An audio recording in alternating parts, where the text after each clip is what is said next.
Jimmy, you shared with us on social media your new hairdo. As an athlete that has a lot of hair, I know that can affect your performance. What do you think your new hairdo and your dreads and extensions are going to do for your look and how you are performing on the court? I don't have any extensions. I don't know what you're talking about. I don't know.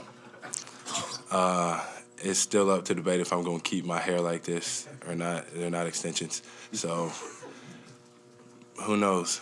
I'm trying out a lot of new looks. Y'all like my babyface assassin look? It's kind of cute, isn't it? I really don't know. I ain't even thought about it. I'm just messing with stuff to make the internet mad. That was my goal this summer, and it worked. Don't take it off. Yeah, thank you. Hi, Jimmy. Just thoughts on the roster remaining largely the same, other than obviously the loss of PJ. I mean, I think we straight. PJ's a traitor. I tell him every single day. But I love that guy. Yeah. That's his style. That's his drip. He ain't clipped. He said he ain't clipped in, so he says his. I got to ride with him. This is mine for sure. There ain't no clipping that's going over here, but that's his style. I mean, it's cool to see everybody in the league, just try to do something with their hair, and everybody growing it out. They're going the natural way now, but I'm glad I started a couple years ago. So now it's like y'all following me. Over the course of this summer, during your time to unwind and some of your work, how much thought have you given to Kareem Abdul-Jabbar's record and kind of the likelihood or possibility of setting that? And has that even begun to soak in that at some point this season you could be the league's all-time leading scorer? The only time I've kind of thought about it is when someone, it been posted on social and it's went through my scroll, went through my feed, and I've seen it. And every single time I'm kind of in awe of it, wow, and then certain guys, I don't know who's doing it, but they'll break down if I do this, if I average this, if I'm available for these games, then I can make it and do it here. And I was like, I've never played my career with saying if I do this, then this will happen. Besides just, making sure that I was in the best shape possible going into a season and, being available, But to sit here and to know that I'm on the verge of breaking probably the most sought after record in the NBA. Things that people say will probably never be done. I think it's just super humbling for myself. I think it's super cool, and obviously Kareem has had his differences, with some of my views and some of the things that I do. But listen, at the end of the day, to be able to be in the same, breath as a guy that wore the same uniform, a guy that was a staple of this franchise, along with Magic and big game over there for so many years, especially in the '80s, and a guy that does a lot off the floor as well. I think it's just super duper dope.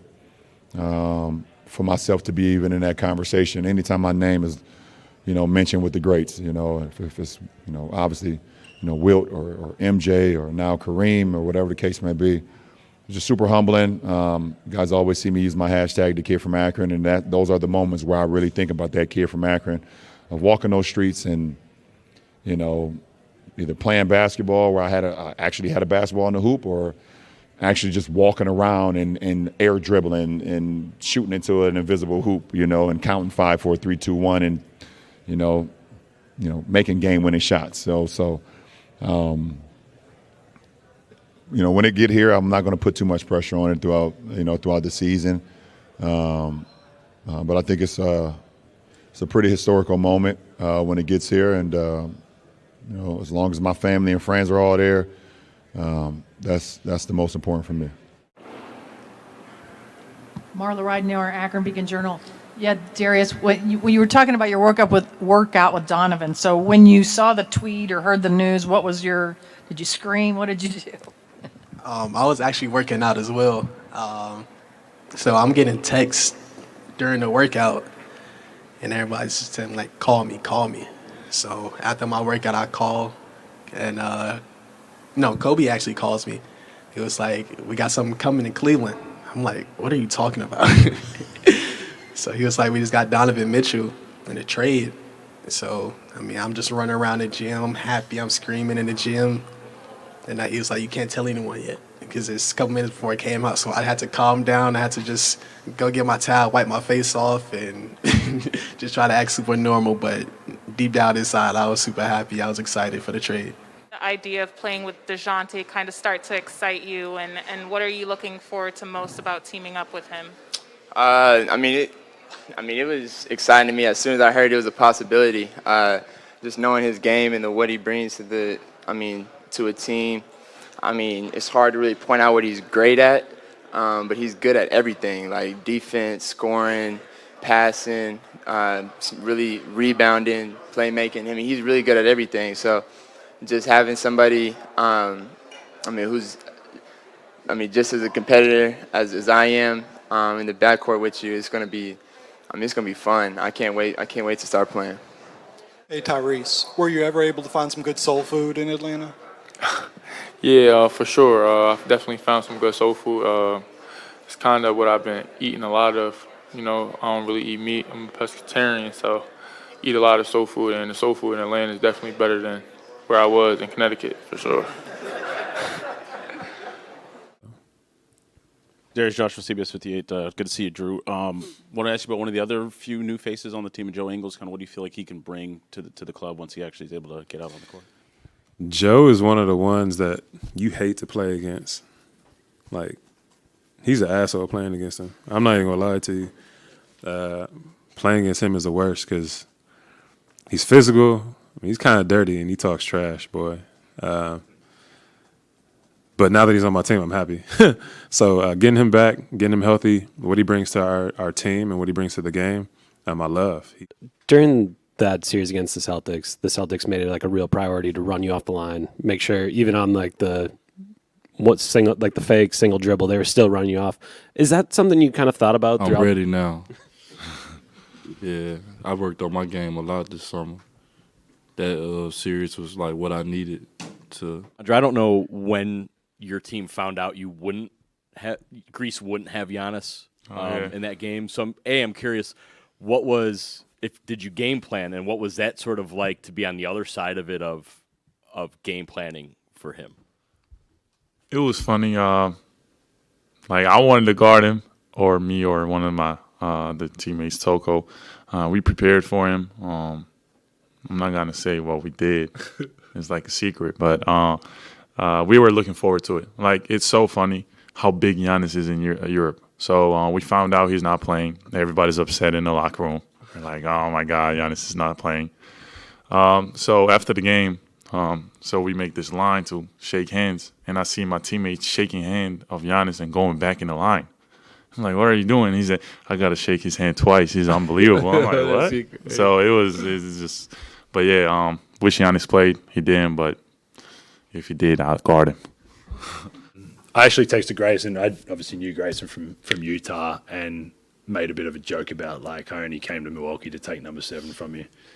I've been 2 I've actually been 7 my whole career.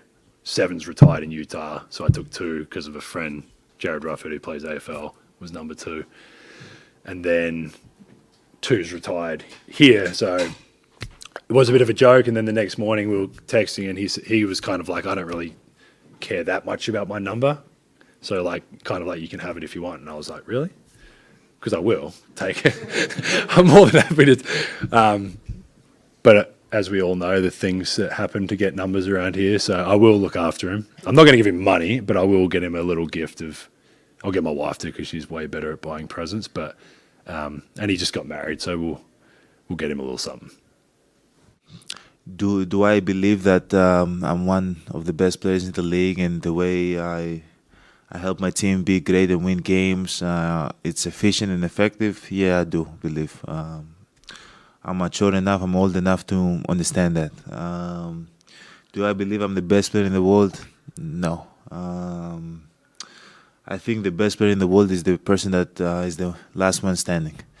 Is the person that takes his team to the finish line and helps them win the game. Win games and become champion. 2 years ago when we did that, when I was sleeping in my bed, I was like, maybe I'm the best player in the world, you know.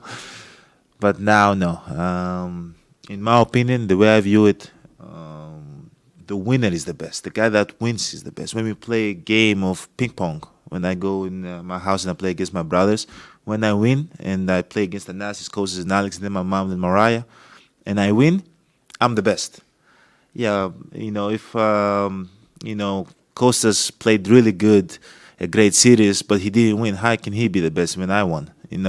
So that's how I view it. Yeah, I believe that the best player in the world is Steph Curry until the next player. He said what? Giannis Antetokounmpo.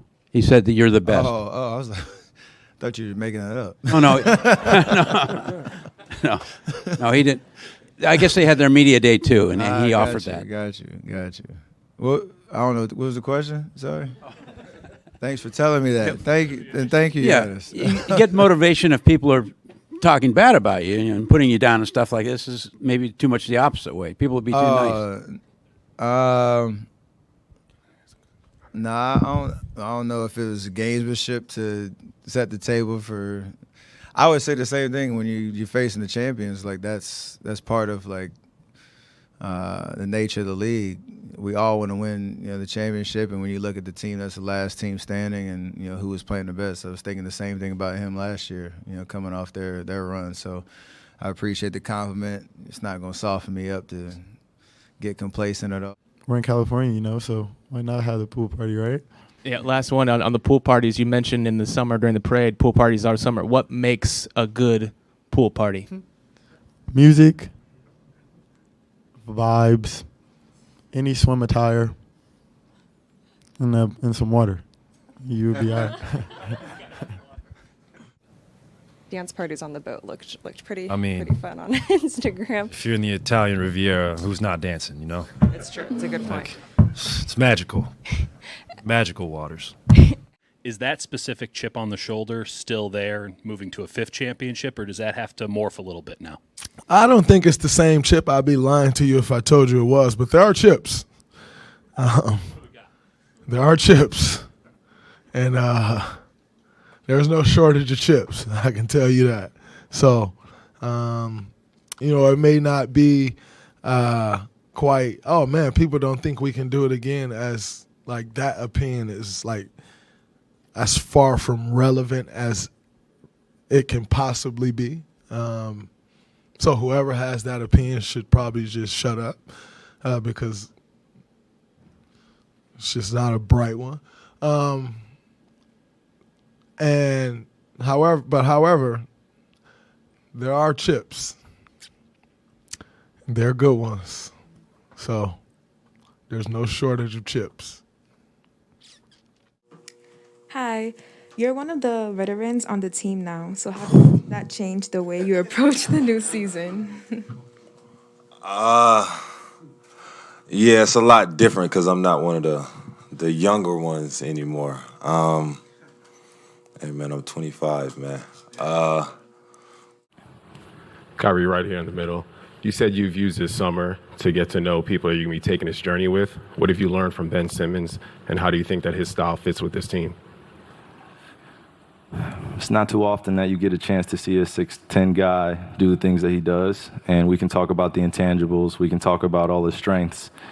But I think what I've been able to observe just from afar as a competitor, for the past few years, but now as a teammate, is just his resolve and his resiliency.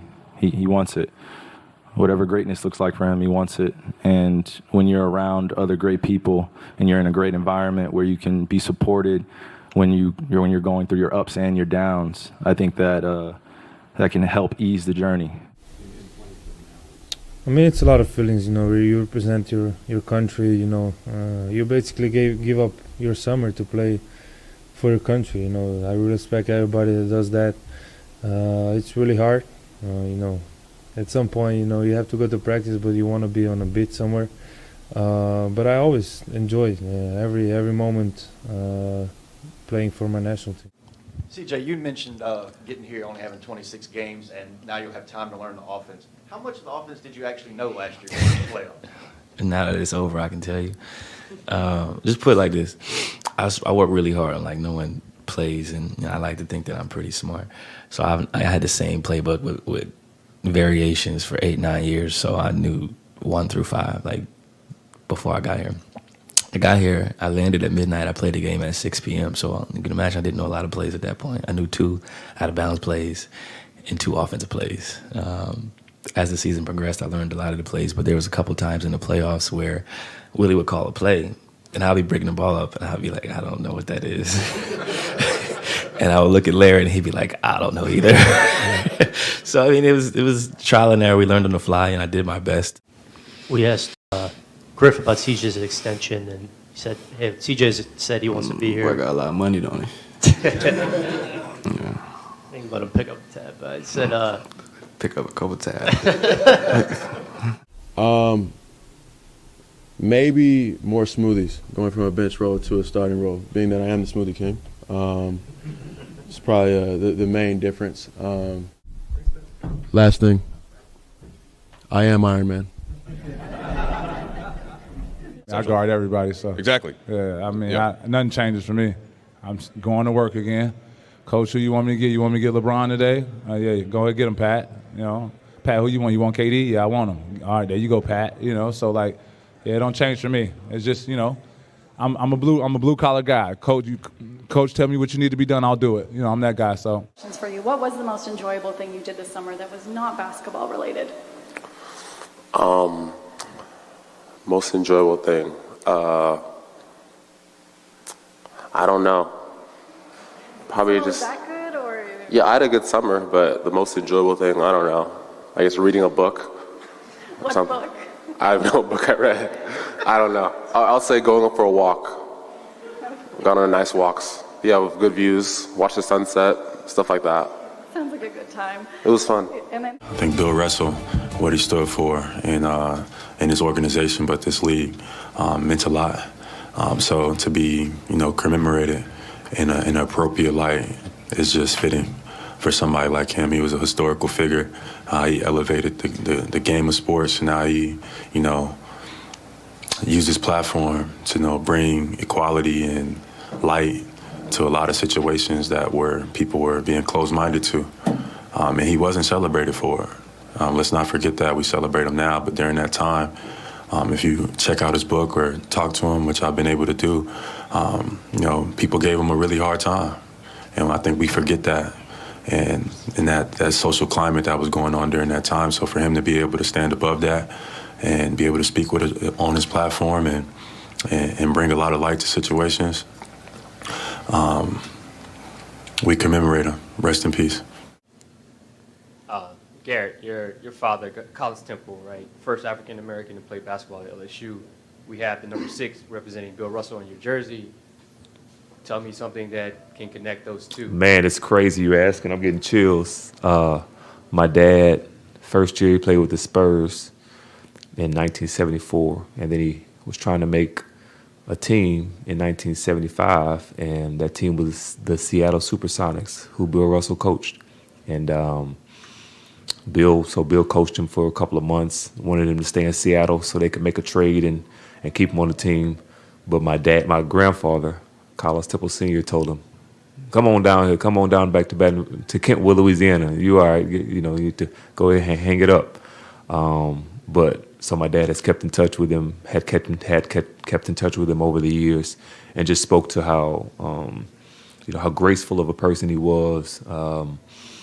The mind, the basketball mind, but even more than that, just the mind of a leader, a servant leader, obviously a social justice, person that really paved the way for a lot of people. So he has great admiration for Coach Russell, and obviously another Louisiana guy. But for me, the Notorious B.I.G. album, Ready to Die, that album lyrically, how he talked about stress, what he was dealing with, just feeling the weight of the world on your shoulders and you feel like you're standing alone. That album really helped kind of shift my mindset and just finding true resolve within the game. I'm 22. I've been through a lot in the past years, some change. Some things you wish didn't happen, but from that album you just learn, and that's life. Things are gonna happen, and you just gotta roll with them. Tell you a funny story. I went fishing. I think it might have been late July. I was out on the water for like 5 or 6 hours, caught 0 fish. It was bad. So to answer that question, I didn't catch any fish when I went. That will change. That was the story. You just went over. Yeah. There were no fish caught. It's crazy. I look at, I pay attention to everything when it comes to that, and I love the competitive island that the East is on. That's what brings the best out of you when you have the best around you, and you got to compete. And for me, people get so caught up in the rankings and this and that. I think for me, you put me in a room with the best is going to bring out the best in me, and that's the approach that we're going to have to take this whole season with. All right, questions for Ja.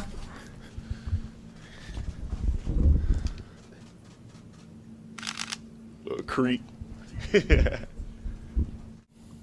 Could you describe the grills in your mouth? What? Them diamonds be flooded up. Nah, I lost my last pair, so I wore these today. Media day, smiling, you see them. I lose some money for doing this though, but it's okay. An unrelated thing I wanted to ask you.